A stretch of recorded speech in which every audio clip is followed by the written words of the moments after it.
புகைப்பிடித்தல் புற்றுநோயை உண்டாக்கும் மற்றும் உயிரை கொல்லும் அப்படின்னு தெரிஞ்சே புகைப்பிடிப்பவர்களை பற்றி வருத்தம் கிடையாது. ஆனால் நீங்கள் செய்யும் சிறு தவறு இந்த சமுதாயத்தை எவ்வளவு சீர்கேடாக மாற்றிக் கொண்டிருக்கிறது என்று நீங்கள் சற்று யோசித்து பாருங்கள். உதாரணத்திற்காக விவேக் ஒரு படத்தில் சொல்லியிருப்பார், ஓசோன் லேயரில் ஓட்டை போட்டுட்டா. இப்ப அந்த ஓசோன் லேயரில் போட்ட ஓட்டை பெரிதாக மாறிவிட்ட காரணத்தினால்தான் ஒவ்வொரு ஆண்டு காலமும் வெயிலின் தாக்கம் அதிகரித்துக் கொண்டே இருக்கிறது.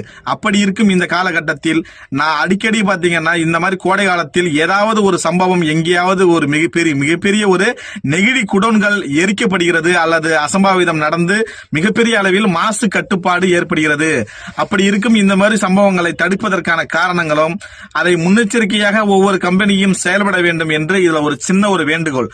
அதாவது இந்த மாசு கட்டுப்பாடு துறை நீங்க அந்த மாதிரி ஒரு சம்பவம் நடந்துருச்சு, அதுல நீங்க மிகப்பெரிய அளவுல கரும்புகை இந்த மாதிரி மாசு பட்டுடுச்சு காற்று அப்படிங்கறதுனால நீங்க 5 லட்சம் ரூபாயோ 10 லட்சம் ரூபாயோ நீங்க ஃபைன் போட்டு நீங்க வாங்கறதுனால திரும்பவும் அந்த மாசான காற்று ஒருபொழுதும் சுத்திகரிக்கப்படாது. எனவே இந்த மாதிரி சம்பவம் நடக்காம முன்னெச்சரிக்கையாக தயவு செய்து இருங்கள்.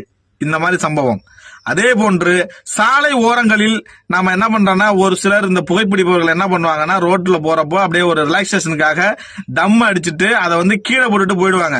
நீங்க கீழே போட்டுட்டு போயிடுவீங்க, ஆனால் அதுக்கப்புறம் என்ன நடக்குதுன்னு உங்களுக்கு தெரியவே தெரியாது. பேப்பரை பார்த்தாலும் இல்ல செல்போனை இன்ஸ்டாகிராம்ல வீடியோ பார்த்தா தான் உங்களுக்கு தெரியும்.